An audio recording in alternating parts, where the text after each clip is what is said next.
اس حملے کے اندر بے قصور نوجوانوں اور بے قصور لوگوں کی جانیں گئی ہے. اس سلسلے میں دیکھو اسلام ایک امن پسند مذہب ہے. یہ کبھی بھی فرقہ پرستی اور دہشت گردی کو یہ قبول ہی نہیں کرتا ہے, اس کو برداشت نہیں کر سکتا. ظلم کو اسلام نے کبھی بھی بڑھاوا نہیں دیا ہے, بلکہ اسلام آیا ہی امن کے لیے ہے. اسلام امن پسندی کے مذہب ہے, بلکہ ایمان جو ہم کہتے ہیں ہم مسلمان ہیں, یہ امن سے ہی مشتق ہے. مسلمان نام ہی امن والوں کا, مسلمان نام ہی امن والوں کا. اس لیے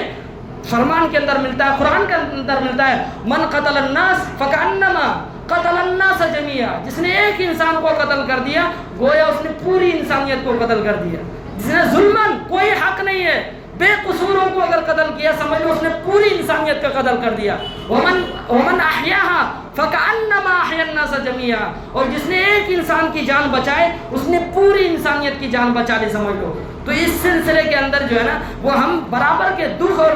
درد کے اندر شریک ہیں. وہ ہمارے برادران وطن ہیں. یہ ہندو مسلمان کا مسئلہ نہیں ہے, یہ ملک کا مسئلہ ہے. ہمارے بھائی ہیں, وہ ہمارے بھائی ہے. جس نے بھی مذہب کا نام لے کر مارا ہے وہ ظالم ہے, وہ دہشت گرد ہے. ہم اس کی پرزور مخالفت کرتے ہیں. اس سلسلے میں ہمارے یہاں پر جو ہے نا ریلیاں کا انعقاد کیا گیا ہے. نماز کے بعد انشاءاللہ تفصیل سے شفیع مسعودی صاحب آپ کو